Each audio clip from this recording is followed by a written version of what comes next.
Hello, and welcome to our Dangerous Conversations with Car Crash Productions. I'm very excited about this new series, and I'm really excited that we have some wonderful contributors here today. I will introduce myself, and then I'll let them introduce themselves because they can speak for themselves. So I'm Tom Sargent. I'm the artistic director at Car Crash Productions. And that's all I'm going to say about me, because I don't think I'm quite as interesting as some of the other people here. So I'm going to chuck over to Sid, who's below me on my screen, but I'm sure is in a different place. Go on. Hi, my name's Sid. I'm from Milton Keynes, an hour away from London, because not many people know where Milton Keynes is, or I should say Buckinghamshire. There you go, from Bucks. I am 21. I'm 22 next week. Woohoo! Currently 24 weeks pregnant. Exciting. But the reason I'm here is because I talk about body positivity over on my TikTok and my Instagram, and I am very passionate about being a plus size lady, and that we should all feel beautiful in the skin we are in, and I'd like to talk about that. And my dream is to inspire a young girl that felt like me when I was at school to not feel the way that I did, if that makes sense, so that they could see one of my TikToks or a post that I post on Instagram and think that they don't have to feel that way anymore. So I promote all about that over on my social media because I feel it's important. So yeah, that's me. Amazing. I'm going to chuck over to Jordan now. Hi, my name is Jordan. I'm located in the United States, in the upper left USA, in Seattle, Washington. I am a voice teacher, voice coach, music director, and a performer here in the Seattle area. I also teach voice across the world on Zoom.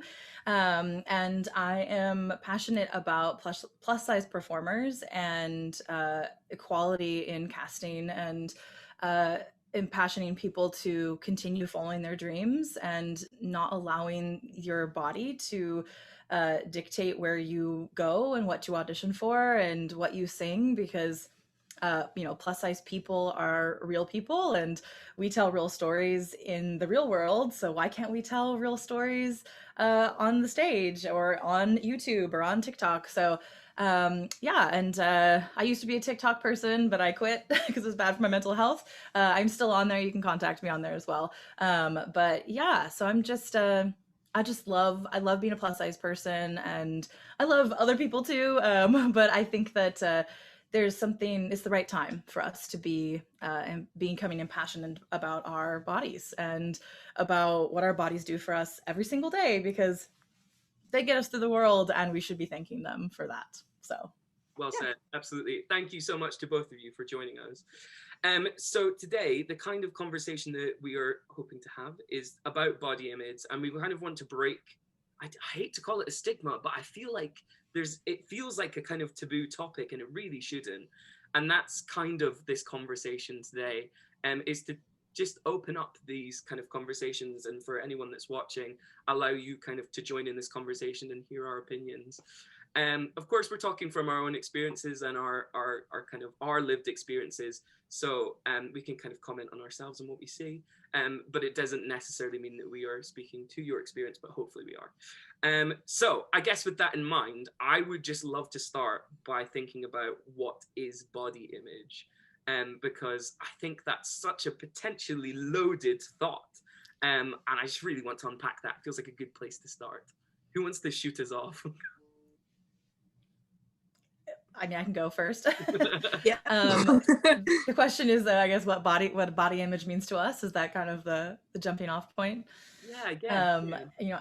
Okay. Yeah, or I guess just body image in general. I think if you had asked me 10 years ago what I thought body image was, I would have said, well, body image is, about the way other people see you and then how you reflect that back to them, right? Like that's how it would be informed in my mind, a culmination of all of your history, basically, puddled up inside of you, and then out you throw up this version of yourself, right? But now I feel like body image is is ever changing, and it is the way you feel about yourself and the way you see yourself. But I guess I feel like it'd be great if body image was, I don't know, more about the hope that we have for the, you know, goals moving forward in life, and I don't know, I guess a thankfulness for our bodies. And you know, that's how I see my body. I'm thankful for it. I appreciate it.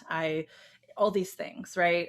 As opposed to, I do think my body is beautiful. I think everybody's bodies are beautiful, right? But I also am so aware of how beauty stigma and standards affect us, that wouldn't it be great if we just kind of didn't associate beauty with things, and we just like thanked it, you know, for it being this amazing smart thing. So I don't know if that answers that question or if that got really weird, but No, that's kind of my feelings about it. Yeah, I mean, I have to completely agree with everything you said. It was so wonderfully put. But I think for me, there's this thought about the word image in body image, which it's kind of like the mind's eye, that kind of personal perception, that image you see of yourself. But as you say, the other side of that is how other people see you. It's kind of that image, the perception of what you look like. Yep. I think it's maybe an anatomical thing. Maybe that's where I come from it, like lately, because I deal with anatomy in the voice so often that I literally just like think about what is your voice, what is your body doing for you? Like when I stare at people that come into my studio, I don't think like, oh, you're 6 feet tall and this many pounds. I just think like, look how your shoulders are moving, look how your hips are moving, look how your chest is reacting. So I think maybe that's where this comes from, right? This is our personal, how we live our personal lives. And I just am so aware of how the body is functioning, that maybe that's why I project that, right? And for good and bad, maybe I need to go to some therapy and be like, seeing things in a different way. But yeah, I mean, yes. So I think maybe that's where that comes from. I just had a light bulb. Yeah. I just stare at people functionally all day. So maybe you need to change that. And for Sid, what's kind of your perception of what body image is? So I was thinking about it because I was like, oh, like that is such a broad thing to, like, you could say anything. And then I'm of 21, so you know, people still say, oh, you're young. So coming from that side of things, for me growing up, body image was how others see me. It's all about how to impress others and what other people think of your image and your body, especially because a lot of people don't know, but I grew up since I was 4 in the musical theatre world, and it's the most critical ever, especially with image. So it was all about how to impress when you're auditioning for drama school, them, and now it's about me, how I see me, but in a way where it's a positive. So for me, body image is more about how I can learn about my body. So especially being pregnant, the love I have for everything that's going on is incredible. And there's another thing with being pregnant, there's a stigma about being plus size and pregnant as well.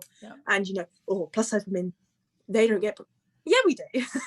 I'm pregnant, my baby is fine, and I've, you know, fallen in love with who you are, your image, and not caring about what others think. So it's about what you feel and what you see, and learning to fall in love with who you are, because, you know, so many people are like, I want to change this and I want to change that, but changing stuff will never change how you see yourself. You have to learn to love who you are in that moment. But for me, body image, you should be selfish. You need to think about you and how you feel, and not other people. It's not for others. It's your body, not theirs, if that makes sense. Oh, it does. Do you know, it's so interesting. You just reminded me of something my mum told me years ago, which was you often have to put the self in selfish, which is you have to think about you sometimes. And that's not a selfish act in itself, to think about you, to embrace you and allow you to kind of exist. Yeah, that's so interesting. I think we kind of touched there on others' perception of kind of physically how you look, and I guess that's something that crosses everyone's head. It's regardless of how you look. I guess everyone has that thing about themselves that they're maybe self-conscious of, or that they don't like so much in their body, and I think that's a human trait. I dare say, maybe. Yeah.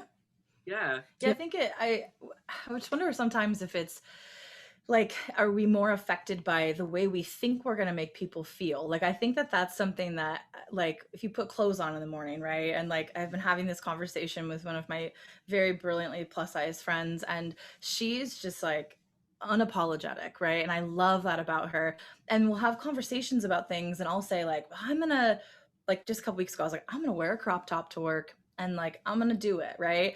And in my head, it wasn't that I didn't feel good about it. Like, I did. I was like, oh, you look slamming, you look awesome, like, this is amazing. But I was worried about how my students would feel seeing me in a crop top. And that's a weird thing to think about. Like, it's not really like they're gonna see it, right? And the thing is like, everybody, we use fat over here. It's not a negative word to me, by the way. Like, everybody knows you're fat. They're gonna see it, right? They see your rolls, they see your size, but it's like, I worry, like, I guess maybe not me now, but I think that people worry, like, are people going to be offended by the fact that I'm fat? Is my fatness going to get in the way of somebody else's life? Like, getting on an airplane. I got on an airplane a couple years ago, and this guy sat on next to me, and he was like, oh, we're the two biggest people on the airplane. And I was like, cool, bro. Like, what do you want me to do about that? Wow. And I was like feeling bad because I got in the way of him living his life, but he was getting in the way of me also living my life in that airplane. But I felt guilty about it. So there's this weird, like, feeling bad about how your body size affects other people, which it shouldn't, right? Because who cares? You're walking down the street living your own life, and your fatness doesn't affect anybody. So it's the media. It's the media. Oh, for sure. And I've always been plus size since very, very, very young, and not being able to relate to any single character, any single Barbie doll, any single Bratz doll, anything like that was hard. So I had to tell myself that I was slim to try and fit this thing. And people are horrible at school, and you're trying to fit in, and you're trying to feel like how your other friends feel, because you don't want to, like you said, offend them. Like getting changed for PE at the young age of being in year 5, which is how old would it be in the UK in that? Around 10, 9, 10. Being afraid to get changed in front of the other girls because you are, they might go, ew, which was a word that was used to me a lot. Ew, like, why am I ew? And why is a child feel like as young as a child to know that you could be offending? It's so strange. It's such a weird thing. I also find being a woman as well, it's all about what men see as beautiful, and what would this sort of man think if they saw you wearing that? Well, you're not saying that to my friend that's slim and wearing shorts, so why am I being offensive? Because you're showing more skin. What? Oh no, I'm doing it, I'm wearing this because I like it and I feel really beautiful in it, and want to wear it, not to impress some bloke that might drive past in his work van. What? It's crazy. No, I mean, it's so interesting you kind of mention media and media's perception. I guess, I mean, my body weight fluctuates like nothing, but because of sort of ill health, I've been on steroids for quite a lot of my life, and I have a very round face because of it. And the rest of my body is very reactive to the level of crisps I have eaten, because I love crisps. I guess for me, I always see that that kind of Rebel Wilson or Jonah Hill kind of character and go, oh, they're the fat one's the funny one. Or they're funny, woohoo! exactly, the funny sidekick, or you're the idiot, you're the Peter Griffin, you're the, you know, and there's kind of, I mean, it's changing slowly, but you're never the love interest, you're never the, it's frustrating because anything in media you want to associate yourself with, right? And it's really hard because I guess I feel like I constantly have to live up to that expectation of, well, I don't look great. In your eyes, as you say, it's that kind of their perception of it. So I need to be funny. Yeah. Another thing is I've seen it on. Oh, go ahead. Oh, sorry. On fine. No, you go. TikTok is a lot of young girls, because I find it's like 18 to 19-year-olds that are very, very active, or younger, 16 to 19, on TikTok, talking about the reason why I have body issues is because this was considered fat. And it's like, have you seen the Bratz film? Anyone seen it? No, I haven't seen it. I know there's a character called Chloe, and the girl is like, you can tell she's probably a size up from the others. Right. And, you know, the media, not in the film, but the media saw her as bigger. Also, in a program, Victorious, her sister was considered bigger and she was funny and all this, and she's not like, it would never, not even considered mid-size. And it's crazy to look back on characters that are considered to be plus size and they're not. But one character, and someone put it on TikTok the other day, that really did back then kind of was very before its time, is Martha, I think that's her name, in High School Musical. If you've seen High School Musical, she is the head cheerleader. She's not a funny character. She dances. She's a dancer. She wants to be a dancer, and nothing is mentioned that she can't dance because she's bigger. It's because she does maths.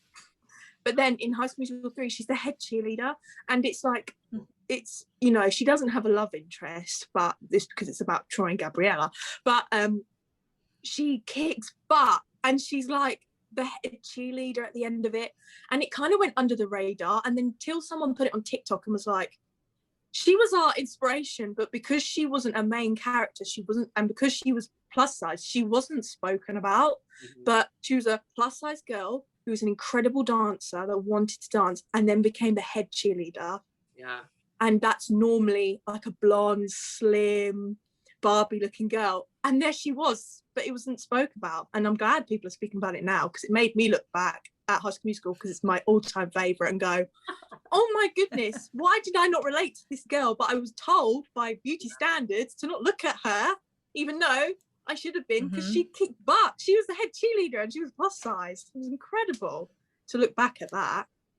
Well, I think of even things like America's Next Top Model. I don't know if that airs over in the UK at all. Yeah. But they would talk about, this season we have a plus size model. And I was like, oh, like as a young person being like, oh my gosh, like a plus size person. I was like, wait, like even these women who are considered plus size models, Ashley Graham, you know, beautiful women, they're beautiful. I'm like, to me, that's a mid-sized person, right? And not like that really matters, right? It really doesn't matter. I think that is, again, this is a beauty industry thing. Like, people should just be a model because they have figured out how to be in the modeling industry, right? Or whatever it is, but we attach this label. Like, this is a plus size model. This is a mid-size model. This is a standard size model, which, you know, over here in the United States, the average like size is a 14, 16 for women. But like, why is that not on the TV? Like, why are the average women not represented in front of our faces? And you have people like Adele, right, who, you know, just the other day we were having this conversation with people, and they were like, would she have even become famous if she hadn't been fat at the time? Like, is her voice so amazing that she became famous, or was it because she was good, she was fantastic, right, but also because she was fat and it shocked people, and they were like, oh, you can be an amazing singer and a fat person and kind of sassy, you know? And then when she lost all that weight, I was like, when she lost all that weight, I like had to have a moment of like, oh, did I love Adele because of her voice, or did I love Adele because I saw myself in Adele? Right. And I was like heartbroken about it, which is so dumb, because who fucking cares, right? I was shocked because she is everything to me. And Yeah. I was like, oh, but then I thought, if that is what is making her happy as a human, right, then good for her. Like, Yes. you know, she didn't promote that she was losing weight, nothing. She didn't speak about it, which I think is really important. You know, she did it privately, which is really good.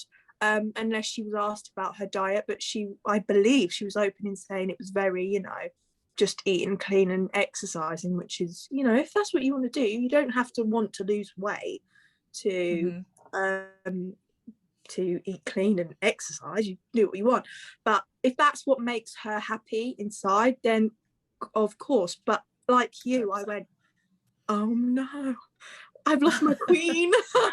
Yes, 100%. It's so interesting. Oh, sorry, this is the worst possible time when we're talking about that for my Garmin to buzz and say that I haven't moved in like half an hour. That's so tragic. Anyway, it's really interesting because Rebel Wilson has also had such a huge weight loss, and I really genuinely wonder if it will change the way she's cast in parts. I think it will, for sure. Yeah, 100%. Because I mean, she was, you know, my first introduction to her, I guess, was on Bridesmaids, the movie, and she played the like just like the sub character, right? And there's that other, I think he's a comedian. They both you know, were these plus size people, and I was like, oh, there's is that a plus Matt size Lucas? person. Yeah. I love that.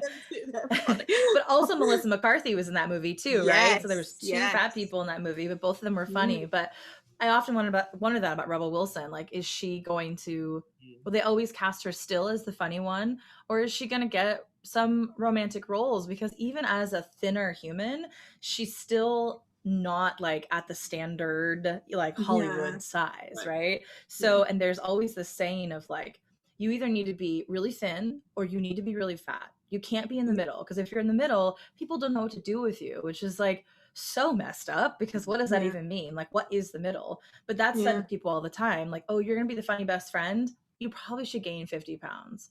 Oh, you're gonna be the love interest, well, you probably should be a size 2, because the middle doesn't tell a story, which the middle is the average person. So like that is the story. Well, Jonah Hill himself, his weight goes up and down, and I believe that's due to personal reasons. But that's what I've read in the media anyways. You know, you never know, but I've read it's personal.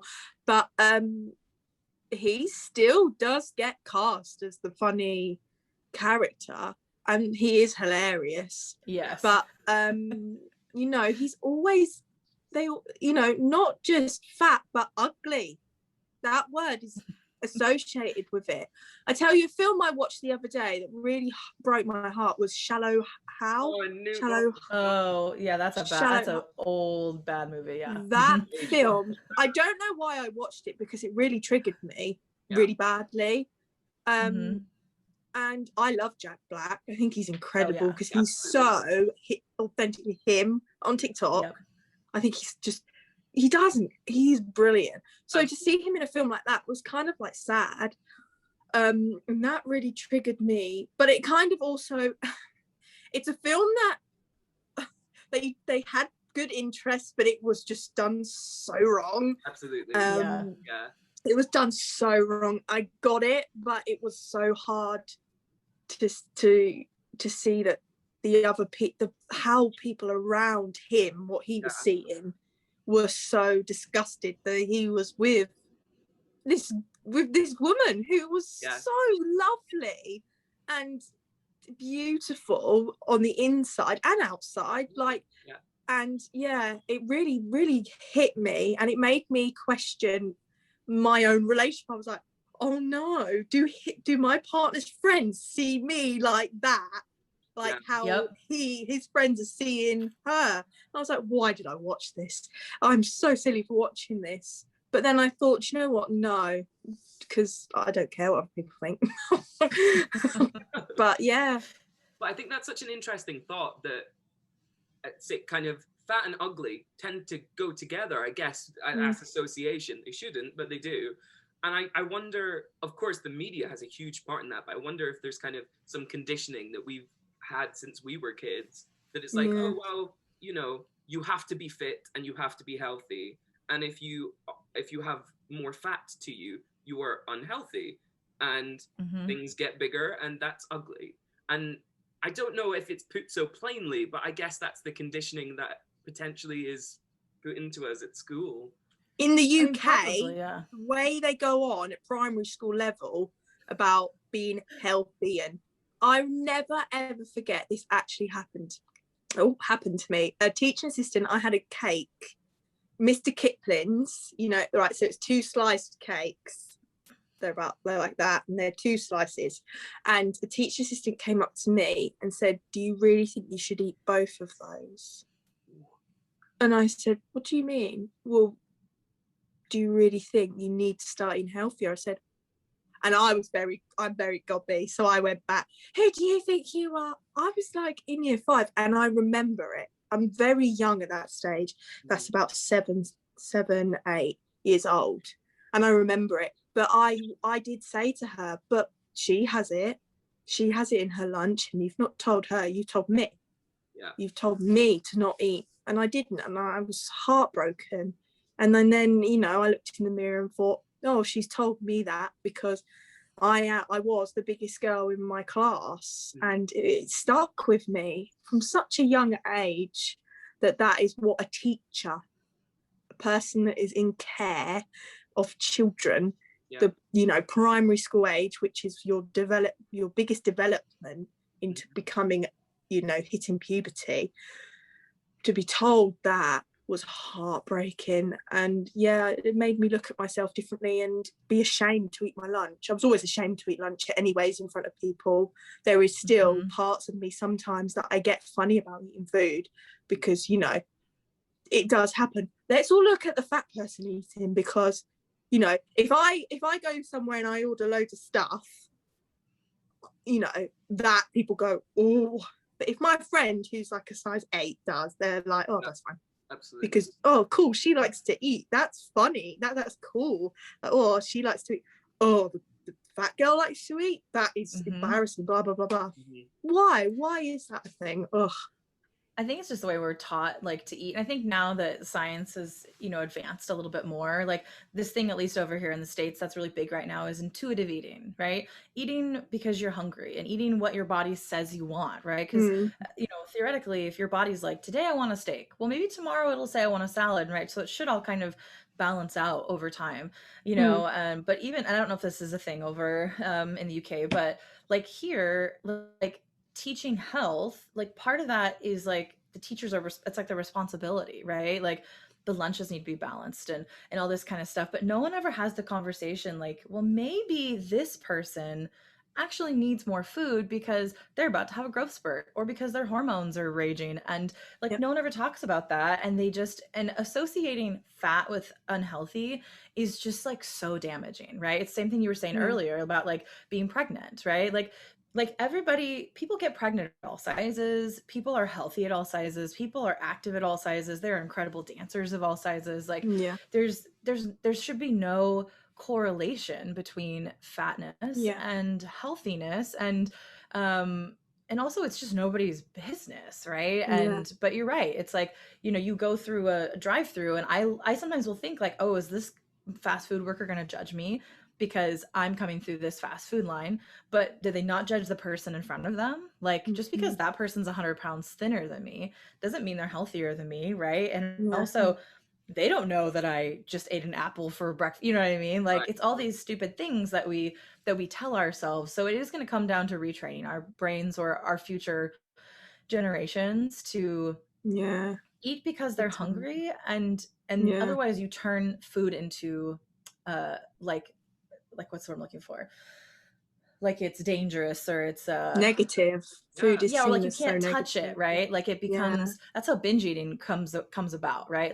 You can't have this food, so I'm going to eat it in private, right? It becomes this thing that you have to do. And then and that's what I've been suffering with, is my mother, bless her, she's a wonderful mother and I love her dearly, and she's actually one of the reasons that I am so confident, because she always told me Jordan, you're going to walk into a room and you're going to be the brightest person in there, and you're going to be the brightest star, and people are going to love you, and all this stuff. But on the other side of that was also but you're also heavy, right? And so it was this kind of like balance. So personally, I'm like, I'm a badass bitch. Look at me go. I'm amazing, but I still do carry a little bit of this weight of like, well, but I shouldn't be eating this because, you know, like never, it was never associated with beauty, but it was always associated with health. And so it lives inside of my body, even though I'm like, I still get up and exercise in the morning. I just happen to be a fat person who exercises, you know? So another thing for me is the fact that food and being big is connected. There is someone very, very famous in the UK called Gemma Collins, and I don't know if you've heard of her. She's like, I'm the diva, I'm the JC, you know what I mean? Like, she is, I love her. I love doing little impressions. My mates make me do impressions because I used to be blonde and I'm big and I kind of have that accent. So everyone used to say to me, I bet you can do a smashing Gemma Collins impression. Yes, I can, but you're only saying that because I'm blonde and I'm a bigger woman, but whatever. Anyways, she suffers from PCOS. That's what I have, it is the reason why she is bigger, and she's very open about that, but still people tell her, oh, stop eating, like trolls, like, stop eating, you eat too much. And she's like, how many times do I have to tell you that one of the symptoms and signs of having PCOS is being bigger? Like, you are offending me because you are reminding me I don't have PCOS, so I don't know. But there's, you know, that's traumatic. You know, some women can't have children, and it's heartbreaking. They also tell you, like, just as someone who has PCOS, like when I got diagnosed with PCOS, literally the doctor said to me, I was in opera school at the time, and he said, do you want to be a fat opera singer? And I was like, what?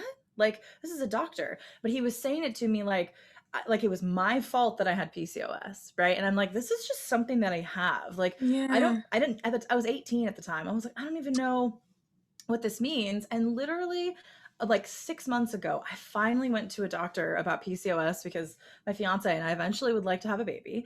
And it was the first time a doctor said to me, well, do you know why people with PCOS are heavy? And I was like, no, because no one ever told me. Everybody just said to me, you need to lose weight. You need to lose weight or you're never going to have a baby. But no one said, here's why people with PCOS gain weight. And if you want to change something, like she said, if you want to lose weight, here's what you need to do, because here's how your body reacts to food, as opposed to like these other doctors who just blamed me for it, which, you know, again, I love to eat food. Food is amazing. It's a social thing. I love to, you know, do all these things. But if you never give people the tools, if you just blame the person for their stuff, like, that's not fair. And like you said, Tom, like, you've been on steroids your whole, like, for the majority of your life, right? No one walking down the street, like, it's someone's business, right? But like, they're just, you feel judged and you're like, I can't even help this, right? This is just who I am. Absolutely. Also genetics. Yes. It's my mum goes on about this because she saw it in a program, because my mum's plus size lady as well. And it actually proved science that being bigger and having like a low metabolism and things like that is genetics. You can't help how your body is shaped, because it will run in your family. And some people are always going to be bigger, even if they were the thinnest they could be. Maybe a size 12 is your happy place for your body. Yeah. Right? Like, not everybody's body is happy at a size 0 or a size 2. And those people that are, fantastic. Like, great if they're happy and healthy. But some people, that's just not where their bodies sit. And that's okay. And I think that's the thought, really, isn't it? It's that it's okay. I mean, just the moment that you go, okay, well, this is my body, and this is how I care about it. I mean, this is where we started, but this is the point, isn't it? It's that I'm less interested in what you think about it, because it's my body, and I do what I want with my body. And if I feel healthy, if I feel happy in my body, if I'm content with it, great.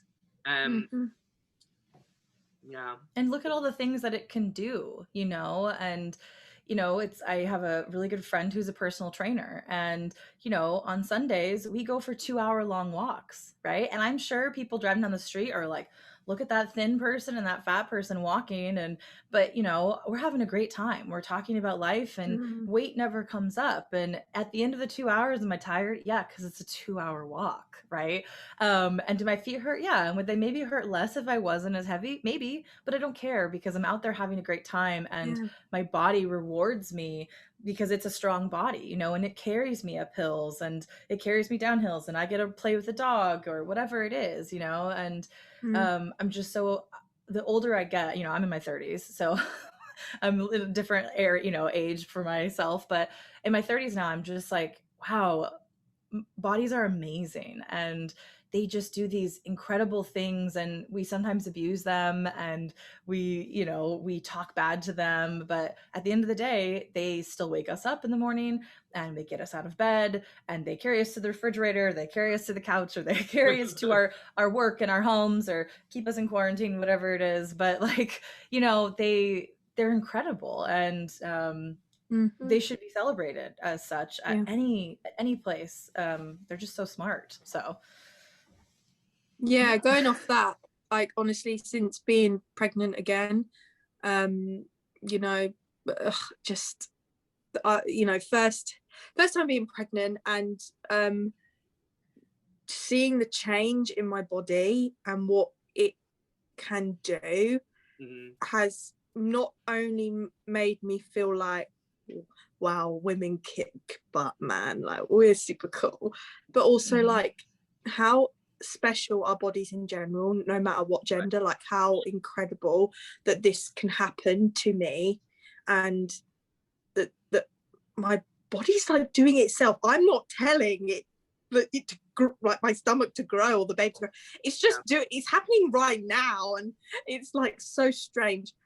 But like, it's helped me to appreciate it more as not a machine, that's a weird word, dude, but as like, not just in a beauty way, because bodies aren't just to be beautiful.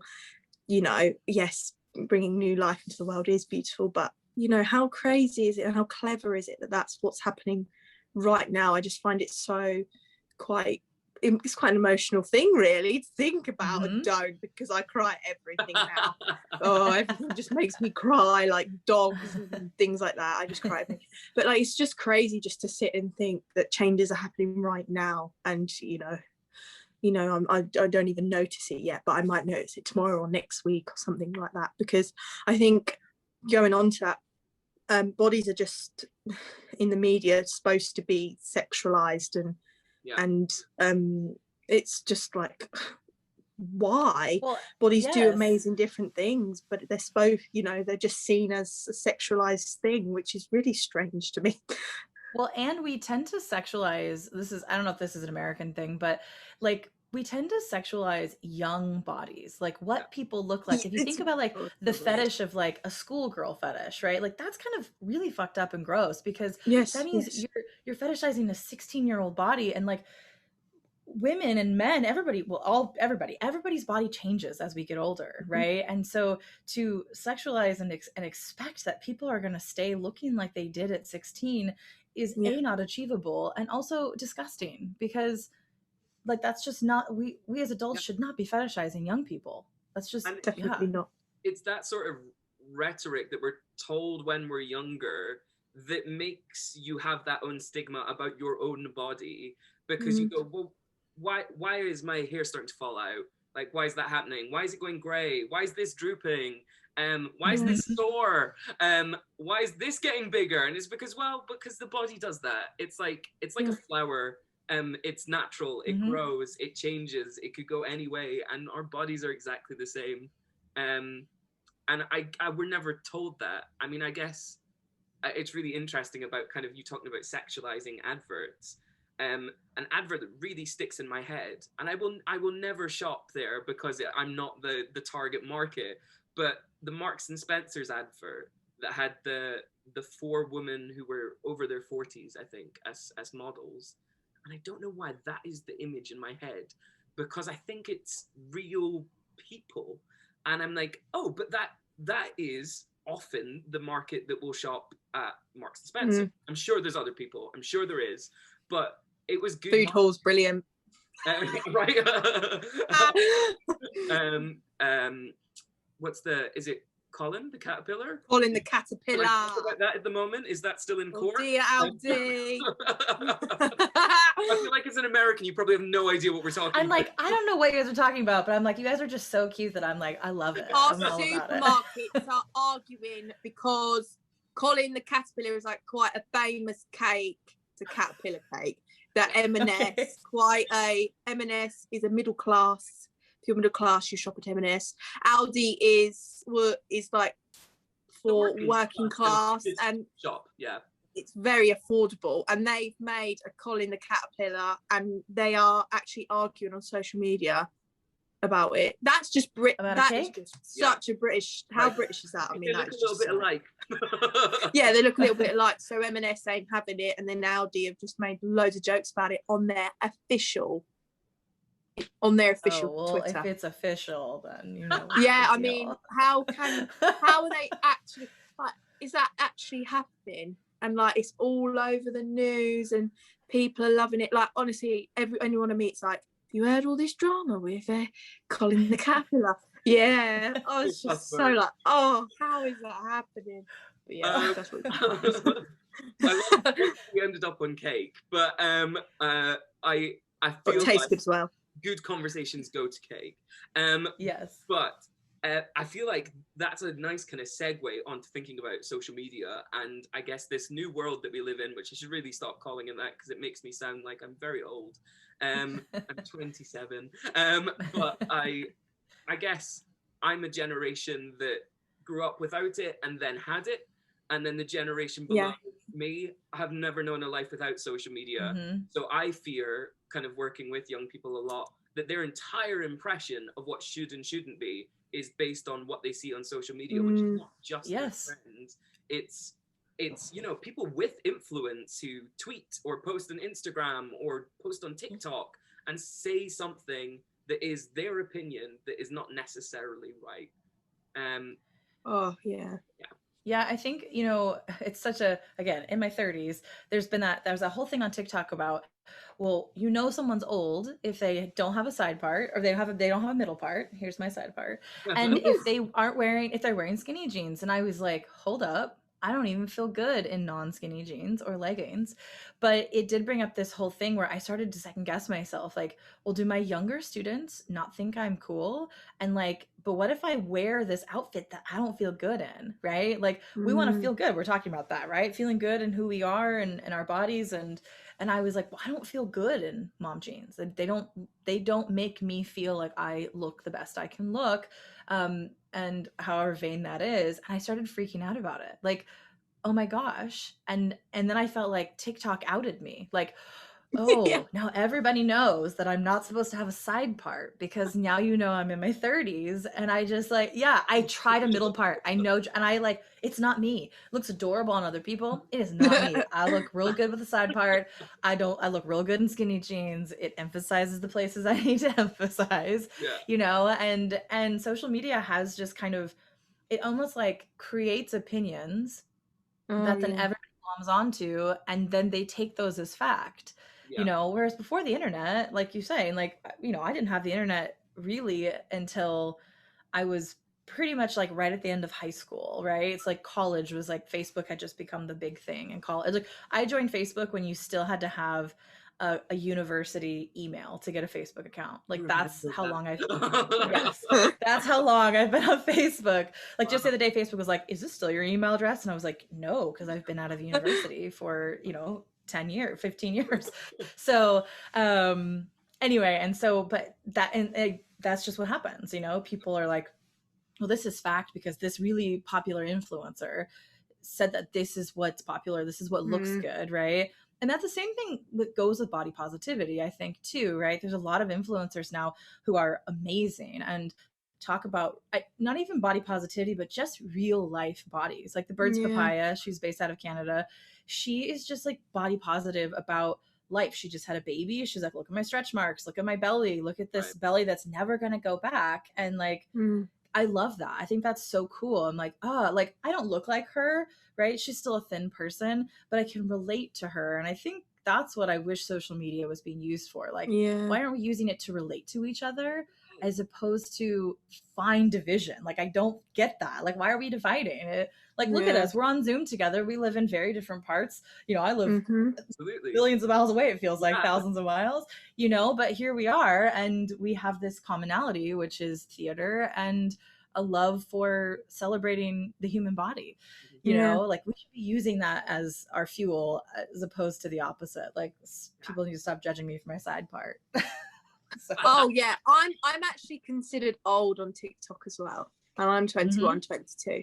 Wow. How crazy is that? Like, yeah, my sister is going to be 17 in September, so she is at the prime of TikTok. Yeah, TikTok is everything. Her and her friends was on it, and she's always saying stuff to like, "Are you really going to wear that top?"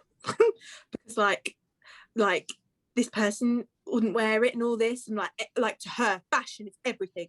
Mum, I need to order this. I need to order these mum jeans. I need to look like this. I need to look like this. And I'm like, whoa, come on. I try and help her because I knew I felt like that when I was younger. But I felt like that from magazines, because I got Facebook when I was in year 7. So that's the beginning of high school. So I call it secondary school. But some people still call it high school in the UK. Yeah. So everything is about like how she looks, and I've got to wear this sort of clothes because that's what all the influencers are wearing that I see on TikTok. Or this girl that got low, because you can go viral on TikTok and have like 10 followers. Exactly. That's what I like about it, and then don't like about it at the same time. 100%. Anyone can make it, but anyone can make it, so it's like, whoa. Right. And it's like, I saw this that this girl has, and I want to start thrift shopping, and I'm like, you don't have to pretend to be somebody else just to fit in. Like, you can be yourself. Yeah.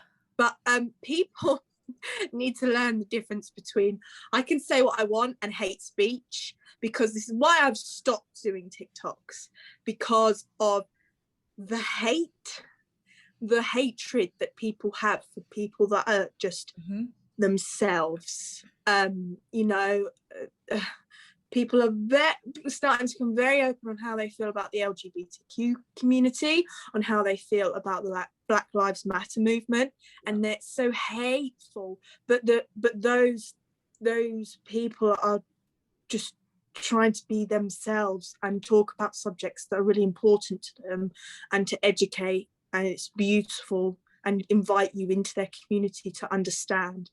And you're just being hateful. Like, anyone can make an account and comment really nasty stuff.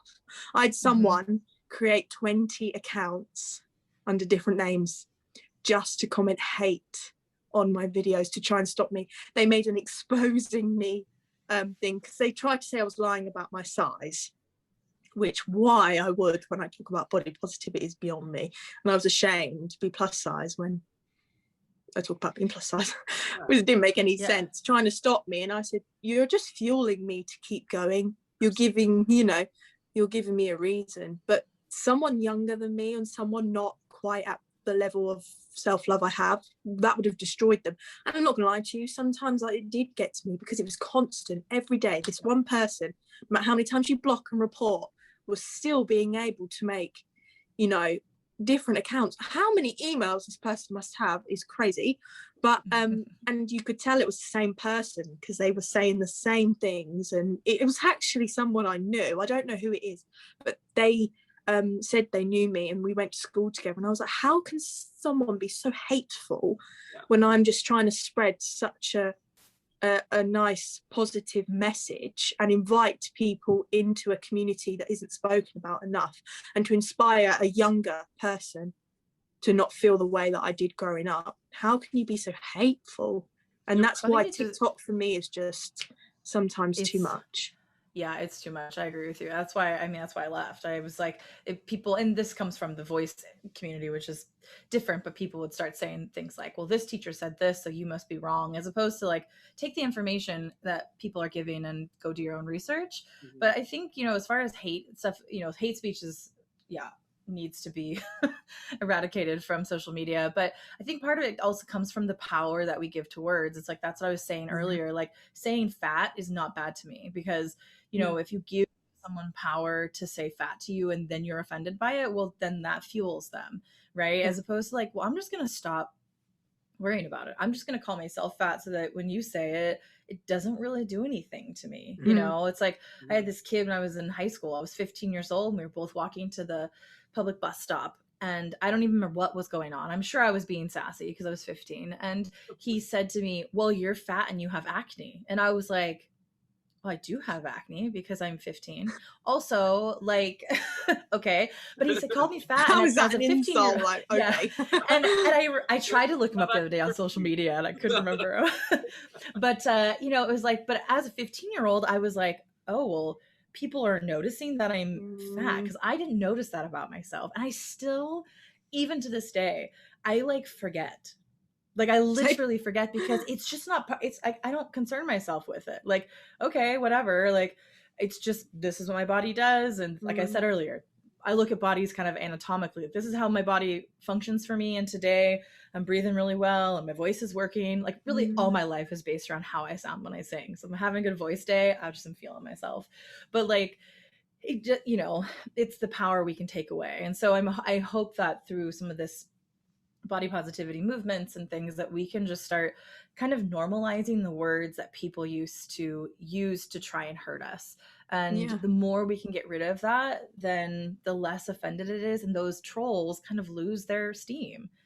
Yeah. Absolutely. I guess this is, for me, this is why we want to literally have this conversation and do this, because the reason I called this a stigma at the start is because it has been stigmatized, because people have given power to this. It's really interesting. There's a box set behind me. I don't know where it is somewhere. Of the US version of Queer as Folk. It's on a DVD. A DVD. How old is that? I'm so old. I don't have a middle part. But the DVD box set of Queer as Folk I always think about, because the TV show Queer as Folk was obviously a joke saying queer as fuck, but queer, just the word, it was reclaiming it because that was the insult of the 90s, right? And suddenly now people identify as queer. And incredible. That's like the ultimate reclaiming. So it's like saying, well, yes, I am fat. That is me. I have more fat on my body than you do. Yep. What of it? And it's exactly what you say. When you lose that power, and I feel like this is kind of jumping back into my own personal experience in school, when people say, oh, well, you know, I was really heavily bullied and this and that. I can't really say hand on heart that I felt like I was ever exclusively bullied, because I feel like that gives power to things that happened. And in those situations, I guess that's just me as a person. I can go, yeah, you've identified whatever it is that you feel is a flaw, which is what bullying is. And you've told me what that flaw is. And okay, yeah, that exists. And I'm very content with that flaw, because if we can't embrace our flaws and the things that make us different, then we're really bland people. And I don't want to be bland, because bland is very tasteless and I like tasty food. So no bland. Yeah. Well, I think, you know, it even comes down to like picking partners and things like that. It's like, I had someone say to me in college, well, you have a lot of guts to think that that guy would like you. And I was like, but why? Like, why is that gutsy? Like, if he doesn't like me, well, his loss, you know? And, and so I just kind of never let that, like, stop me sounds like a terrible thing, but like, do you know what I mean? Like it just never bothered me to the point, like, I mean, obviously I've had heartbreak and I would be sad at times when someone who I thought was attractive didn't find me attractive. And I would often correlate that to my weight and to my body. But I don't do that. I mean, I don't need to anymore because my fiance is amazing, but you know, but I think that there was a time in my life where I was like, well, why, you know, it sucks that they don't like me because I'm fat, but like, whatever.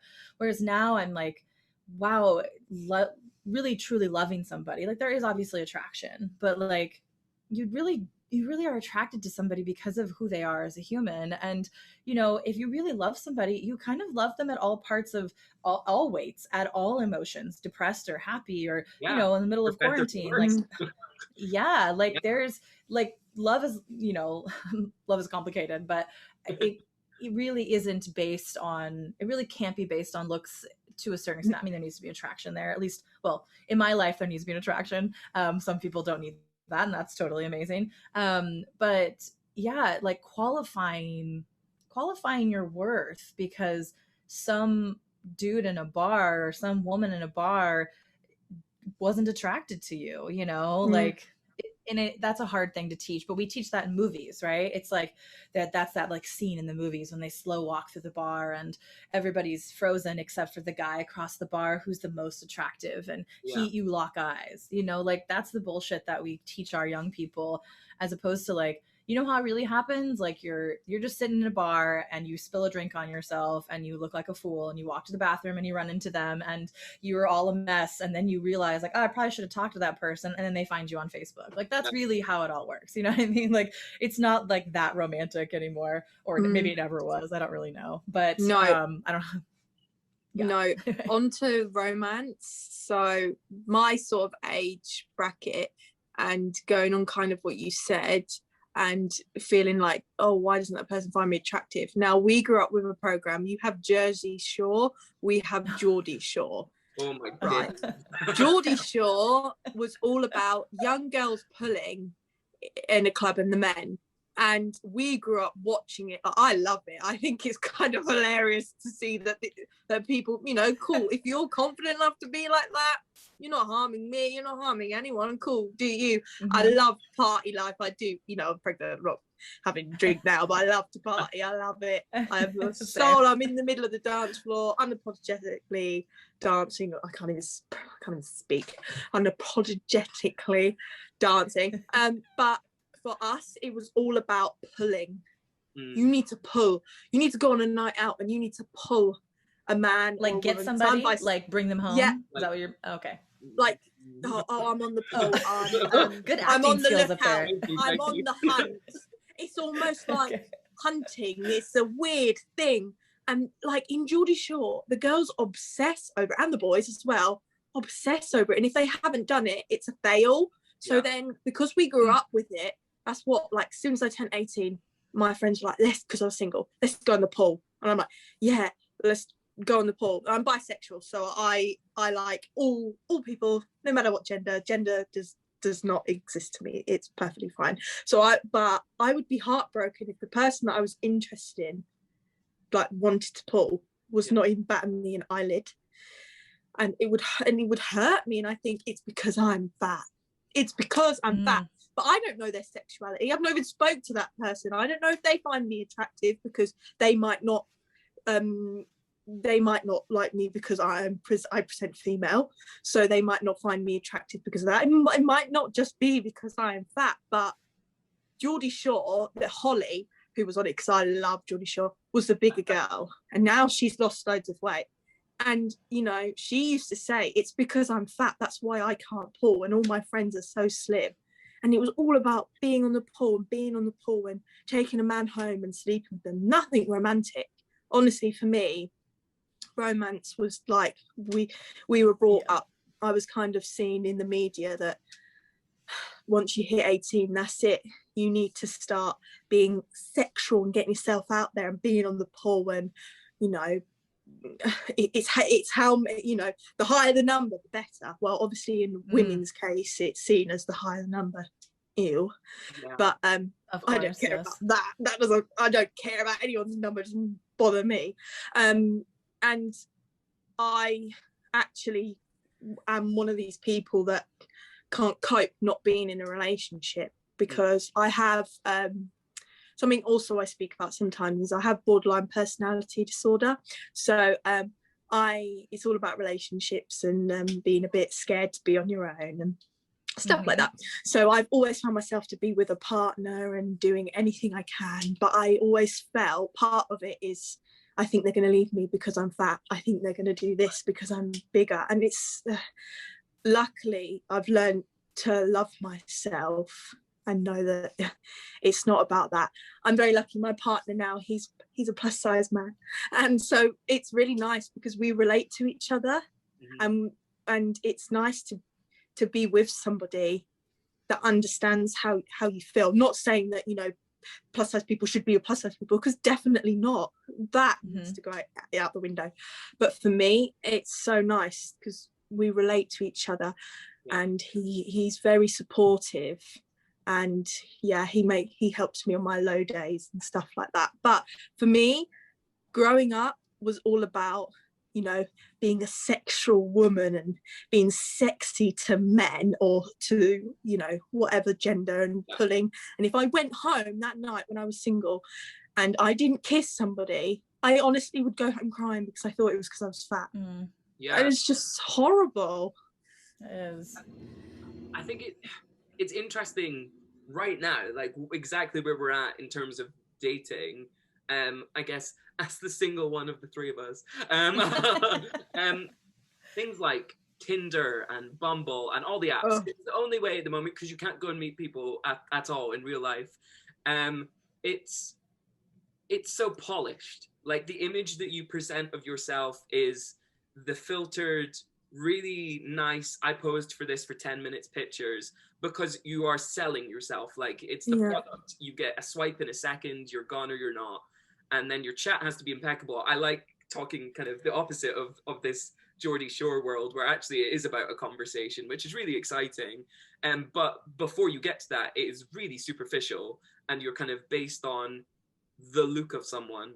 So I'm always very self-conscious of, like, even right now on Zoom, you go, well, actually it cuts me off here. You know, you can't see my man boobs and you can't see my mega boob, as I call it, down there. And the photos are often like that, or they're older photos where I don't look like that.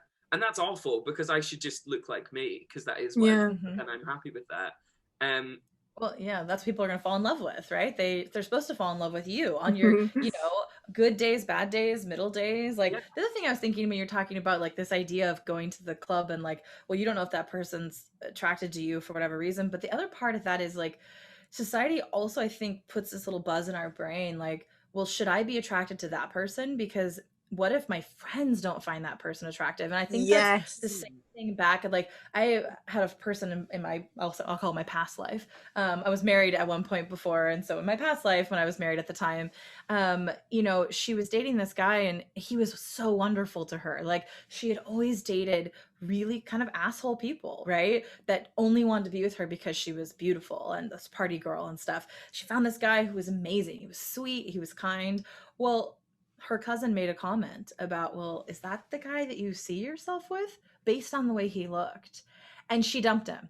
And like, I was like shocked, you know what I mean? But I think about that for a lot of people too. It's like, I will think about that sometimes, even like I'll say it, I'm sure I say it to my fiance after a few drinks sometimes, like, well, do people think that you should be with me? Because you're just I'm always like, you're so hot. That's what I say to my partner all the time. Yeah, but I'm like, but why not? Like, first of all, who's to say that everybody else looking in doesn't think that I'm the hot one? Like, we don't know. Do you know what I mean?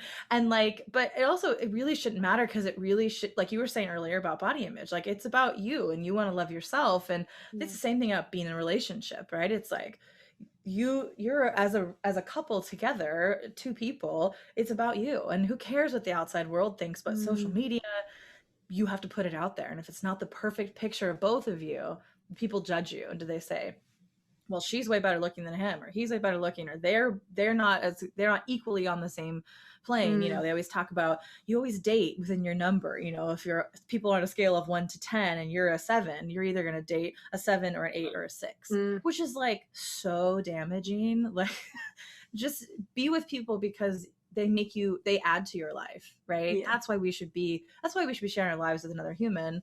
And if they don't add to your life, well, why get stuck in quarantine with them? Like exactly. Like when I was going to meet my partner's family and friends, it was his birthday, and I remember thinking, they're all gonna think I'm fat. They're all gonna think I'm, oh my goodness, really, the fat one. And I was just like, why am I thinking this? Why am I so scared to show who I am? Because there's more to me than my body.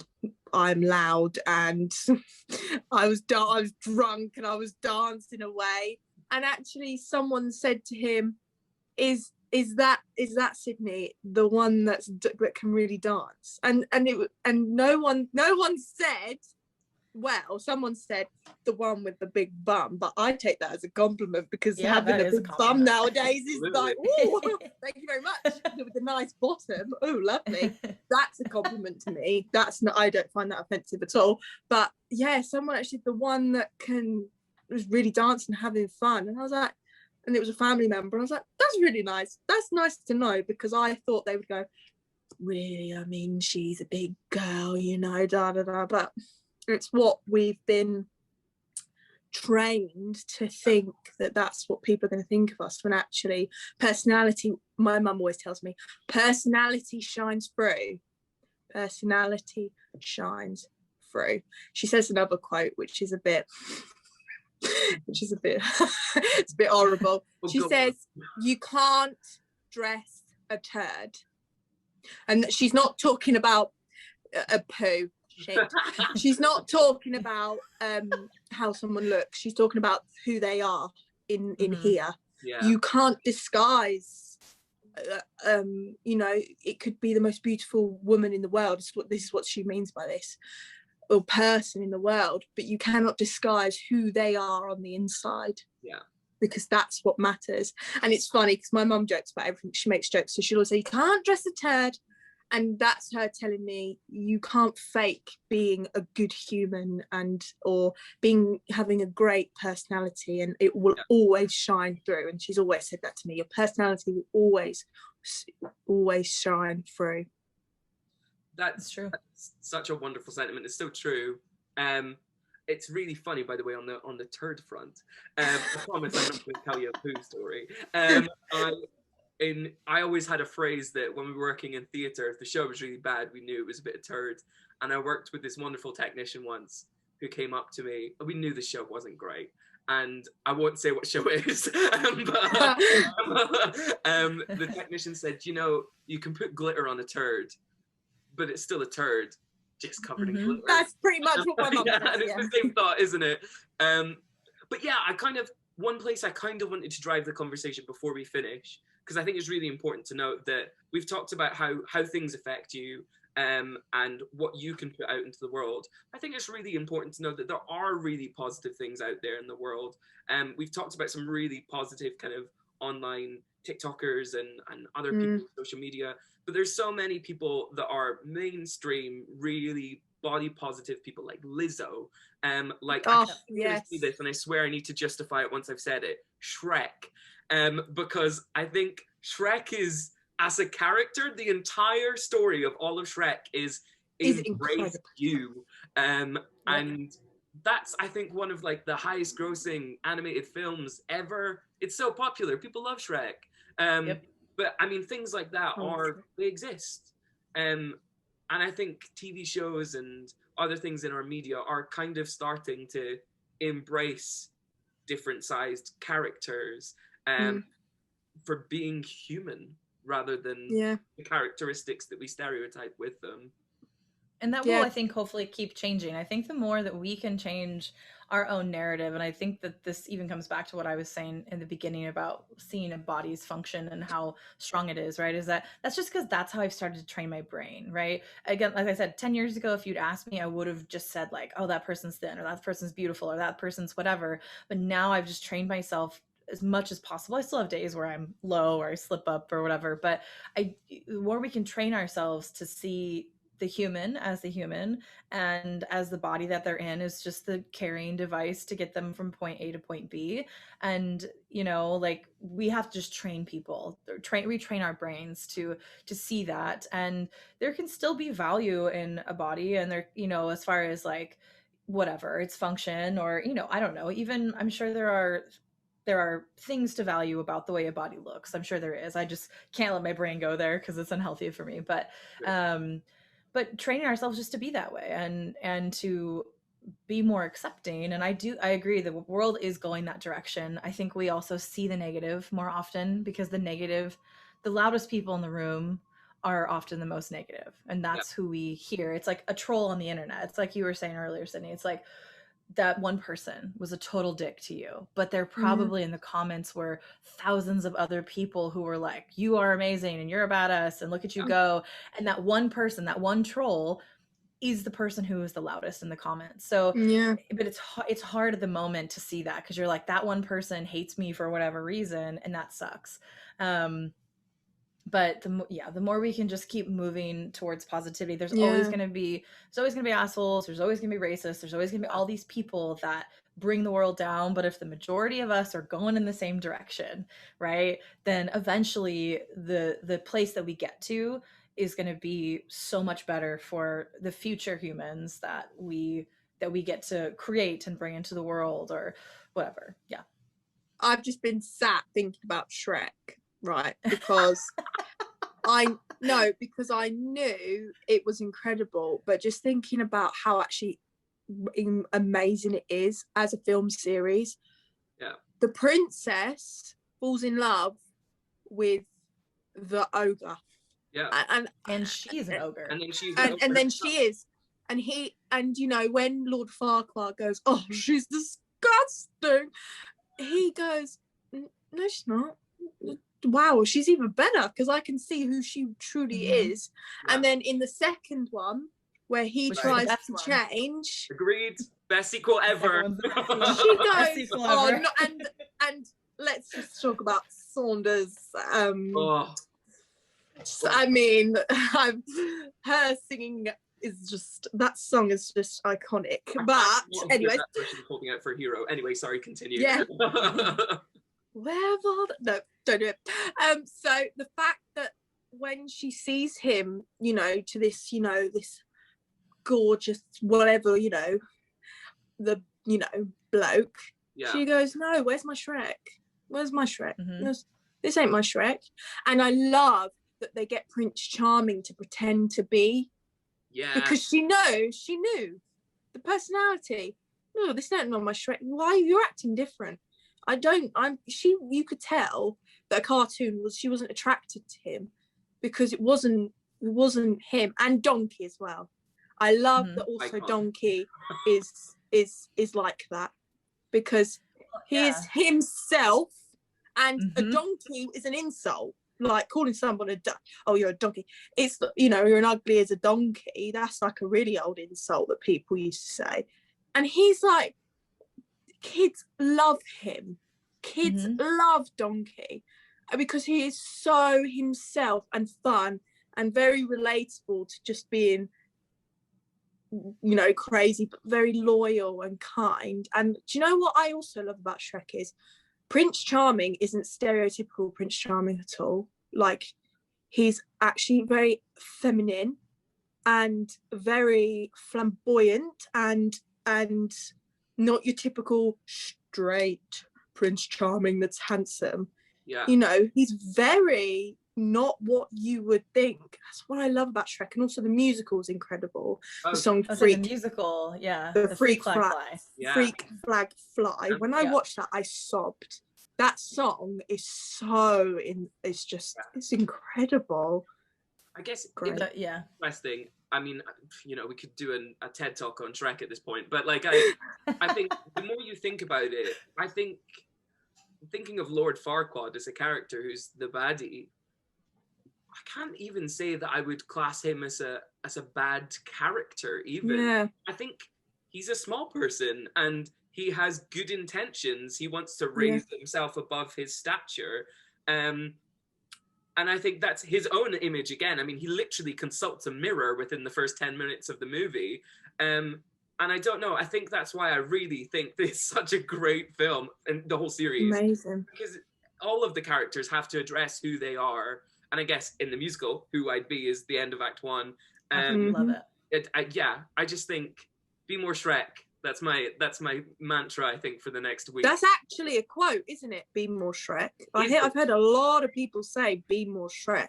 I think there's like a whole huge fan base in Shrek. Huge fan base. I mean, it's an incredible everything. All the fairy tale creatures, they all are individual. And I think that's, you know, it is an incredible series. And even talking about Lord Farquaad, he's not a typical villain, and his his insecurities cause him to kind of be a jerk, right? Which is like such a good lesson for young people. Like, don't let your insecurities kind of make you into this person who you really aren't, you know? And anyway, yeah, Shrek is a badass Yeah, he movie. sends someone else to get the princess because he doesn't want to show her that he is short. Yeah, exactly. I mean, and it shows that, you know, if you learn to love yourself, you can be a beautiful person on the inside as well, because sometimes when you don't love who you are, you might be a beautiful person behind it, but because you're being so negative, people can see you as not a beautiful person, but that's because you're not loving all of you. I find that if you don't love something about yourself, the whole of your aura to others is seen as, oh, that person. Because I fell out with a lot of people at school and was always arguing, and it was because I was insecure about how I looked, and people saw me as, oh, Sydney's a bitch, like she's this, she's that. And then since I've started to love myself, what I do on social media, so many people I went to school with are like, wow, like it's really great to see you at this stage, because we could see you were hurting as a human, but everyone stayed away because you were so like Lord Farquhar. He's so ashamed, so sad to be short, that he comes across as evil and mean, and you know. But I find it really quite also ironic that he sends the ogre to get her, and Shrek's like, oh, she's a princess, cool, whatever. Like, okay, cool. But they fall in. Oh, I just think it's just so sweet. It's great. I think just sorry, before we finish, just drawing a thought out of that about that kind of projection of hatred out the way when there's this internalized hurt, I guess. Just thinking about kind of the trolls and the people with these negative comments. I guess we all fixate on the negative, another human trait, I really believe. And I think for trolls, there's that kind of affirmation of, oh, I got a reaction because I gave them that hatred, because I don't have to think about that hatred. It's not mine anymore, it's yours. I've got rid of whatever that self-loathing or whatever that is. And I wonder if there's a little bit of that in the way that people react online. 100%. Yeah, I think so. Lord Farquaad is literally a representation of what a troll is, because that's how, that to me, my mum has always taught me, because being plus size, school life was, you know, a bit crap, is that people will only ever say nasty things because there is something in them that they don't like as well. Right. That there is something inside of them that they are ashamed of. And I will give you a very open and honest example of myself. I used to, when I was younger, this is me being very open here, hate gay people. I did, and I was homophobic, and I'm bisexual. It's because I was so insecure that I was part of that community, that when I was growing up, poof, in this country, to be gay is like not very spoken about, especially when I was growing up in school. All my friends people that I know came out when we left, because it was like, boys are very vocal about how they feel, you know, football lads. And I was so ashamed at such a young age that's because I knew from a very young age that I wasn't just attracted to cis men. It was all genders. And you know, I radiated, you know, or being gay is wrong and all this. And then I went to secondary school and I was like, no, I really tried to find myself. And then when I went to sixth form, performing arts, because I just find that people in the musical theatre industry are so, you know, you meet so many amazing, wonderful people who are, you know, all types of genders, race, different people, looks wise, personality wise. I thought, no, this is my time to just be me and to be open. And that it's so sad that from such a young age, because my opinion changed when I went to secondary school, I was reflecting hatred because on my inside, I was afraid of who I was. And my mum has always taught me that is what trolls and bullies are doing, and that actually no matter how nasty they're being, you should feel sorry for them, because they are going through something.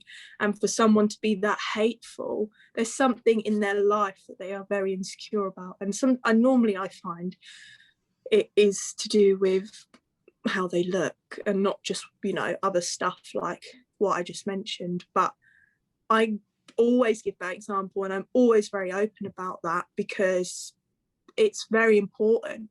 Because there are lots of other people out there that are gay or bigger that do that to justify how they feel on the inside, as to give them some sort of like, oh, I've done that now, so people definitely won't think that this. And it's really sad. And I hope that, I always think when I see people trolling, it makes me cross. But I always think, my reply is always, I hope one day you find self-love. I really hope one day you are happy.